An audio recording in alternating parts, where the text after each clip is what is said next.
Don't you always want to be the best you can be? The Frankie Boyer Show. What is this? It's more than a lifestyle show. It's a show about living in today's world. I think something is happening. Frankie enthusiastically brings an amazing eclectic mix to the airwaves. You got that right. One of the reasons she's earned legions of loyal fans is very simple. When you listen to the Frankie Boyer Show, you just never know what's going to happen next.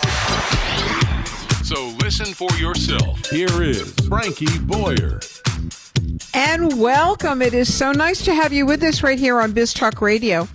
Well, are you ever going to the movies again? No, I'm not kidding.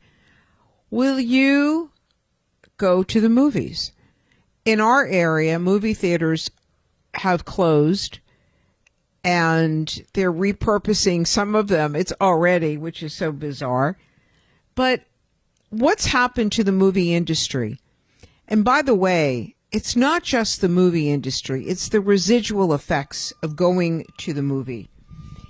And there's so many other pieces of this story. And joining us today is global toy expert, a man who's been on top of the Disney story and watching on our devices, is Richard Gotlieb. And Richard, it is such a pleasure. Welcome to the program.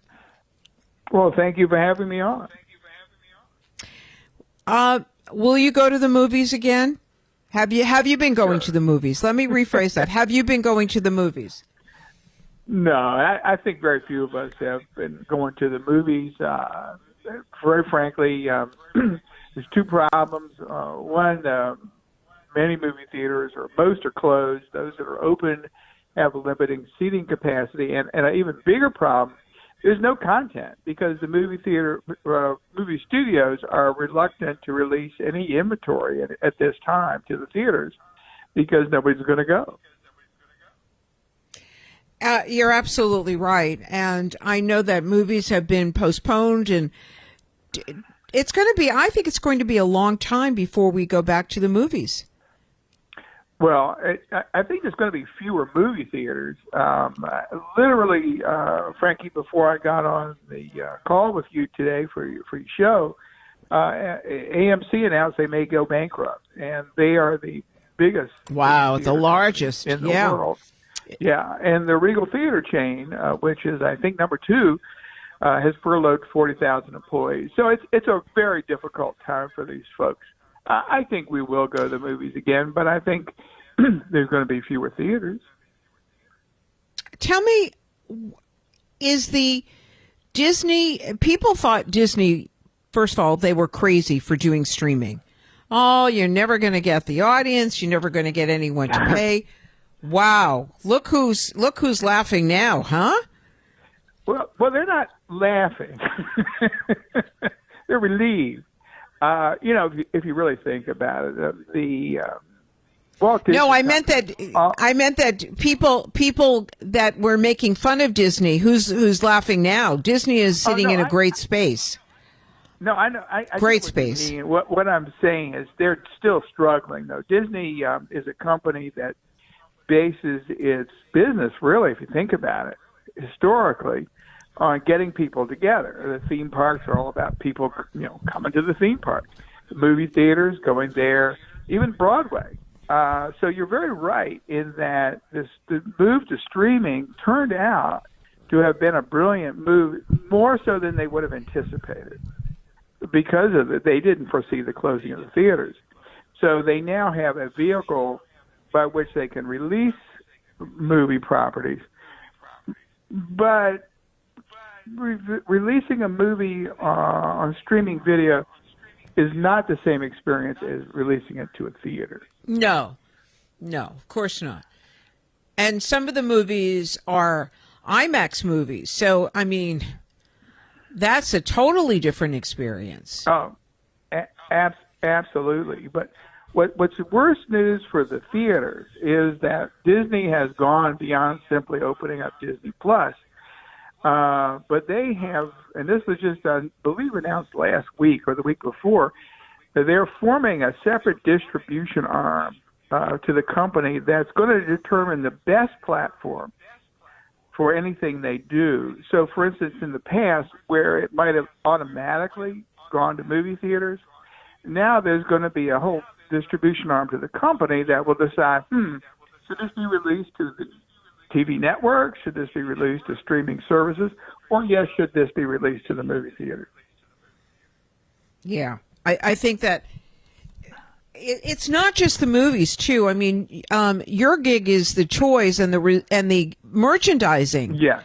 There's so much merchandising between the toys and the T-shirts, and I mean, how is this affecting the toy industry? Well, I'm speaking for the toy industry because that is where my expertise is, but it really is relative to many consumer product industries that are highly reliant on movies for licensing rights.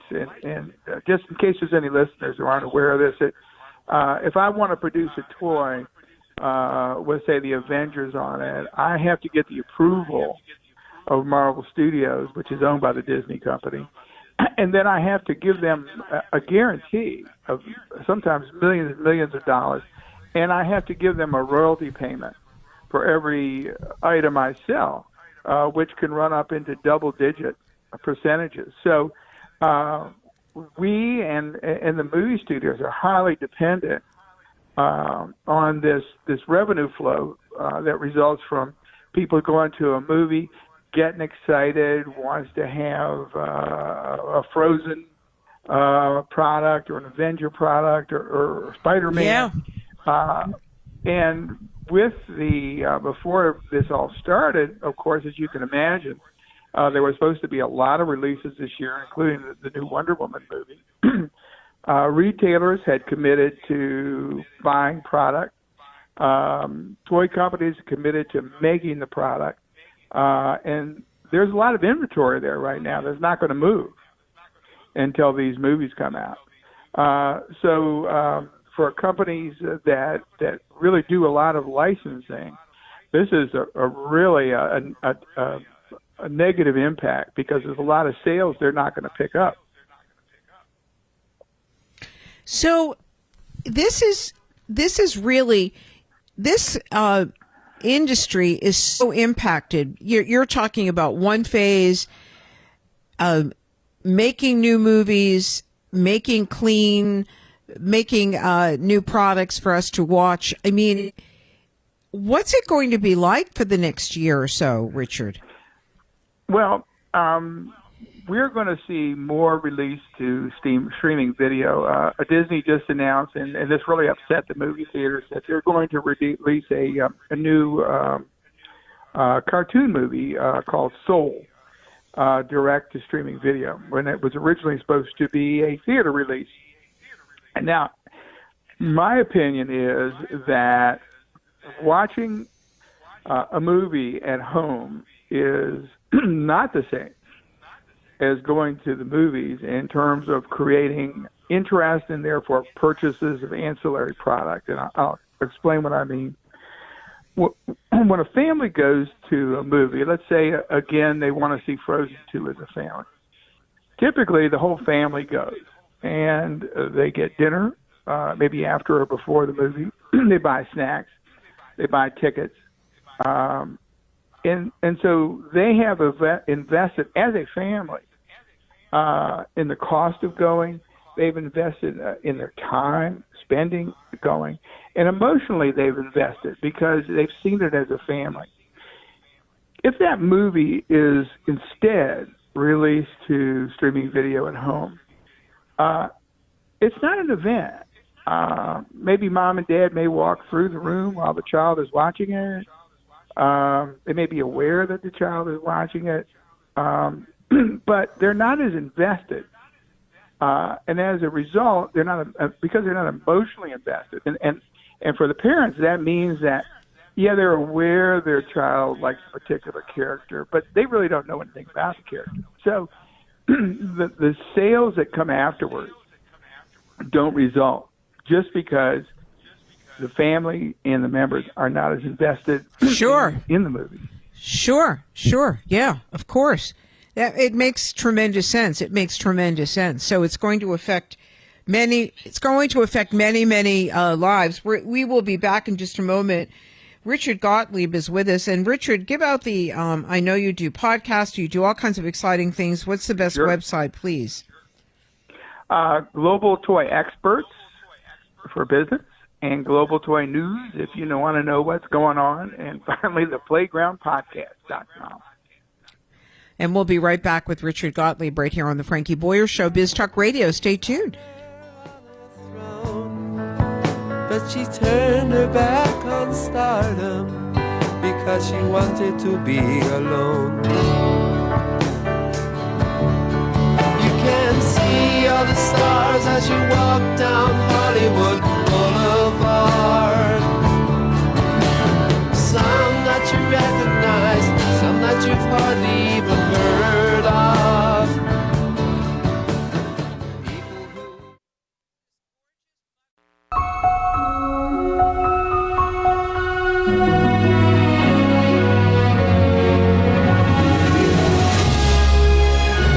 The world of music at the movies. There is nothing more exciting than being in a theater and hearing that magnificent sound coming at you at the speakers. That's just one facet. Joining us today on the Frankie Boyer Show right here on Biz Talk Radio is Richard Gottlieb. Richard, the sound alone, oh my gosh, just hearing that reminded me of how magnificent that sound is when you go into that movie theater. Yeah, movie theaters really provide an experience and an environment that you really can't get anywhere else. And it is the music, it's the size of the screen, it's the quality of the sound systems. And I'll tell you, Frankie, I think there's something else that's interesting. When we go to the movies and we're in the audience with people we don't know, we're all having what I like to call the collective dream. We're all having the same experience at the same time. We've all entered this alternative reality of the movie.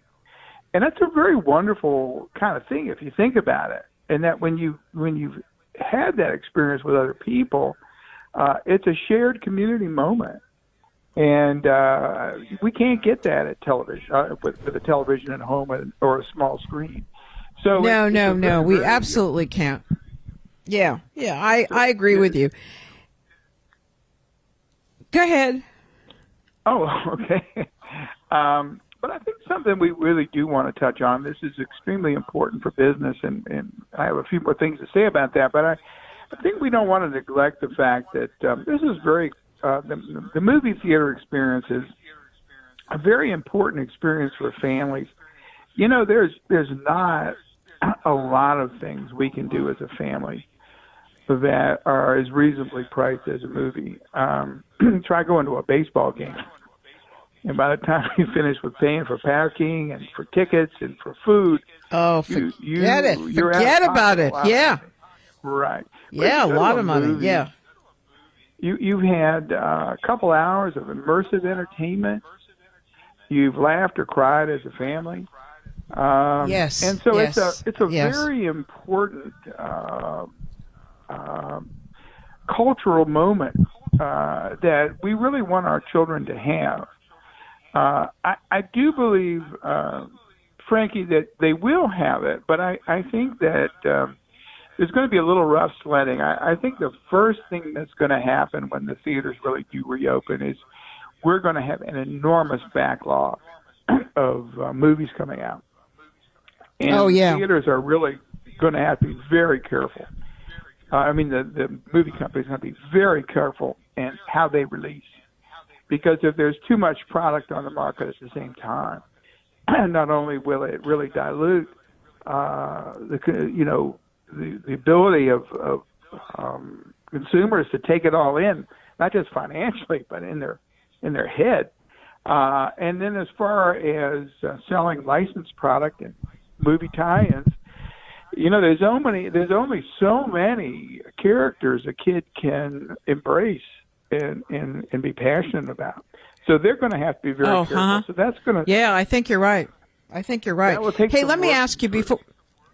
before we're out of time, I really have to ask you what the hottest trend, because we are so homebound, what's the hottest trend in toys right now? Are they interactive? Is it the interactive toys that are going to be hot for Christmas, or is it going to be the old standards? What's happening in the world of toys for the holidays? Well, one thing that will not be hot will be products that just sit there that really don't do anything. So, because parents really want their kids to interact with the toys. So whether it's digital or whether it's traditional, it's very involved that the child. It's important that the child can spend time with the toy, and get a lot out of it rather than just looking at it. We're finding that educational toys, as you would imagine, are very popular because kids are getting educated at home. We're finding outdoor toys are very, very popular because parents want their kids to get outside, run around. And puzzles and games, of course, have been very, very big the first part of this year during the heavy quarantine times of the year. And I've noticed that these kites that look like inflatable animals that fly in the sky, these kites are like really popular right now. Yeah, those are so cool. Right, but there is no real one hot item right now. So we don't have that. We don't have a fidget spinner. We don't have silly bands. We don't have anything like that right now. But toy companies are having actually a pretty good year. Is this the first time that you can remember that there wasn't a very big surge in one particular item? No, they occur on an average about once every 2-3 years. They're really an act of God. Nobody plans for them. It's just some kid on a playground somewhere who's cool, brings it to school. The other kids want it too, and it just moves from playground to playground and city to city, state to state, and country to country. We have no control. And that's kind of how it evolves. That's so fun. I know.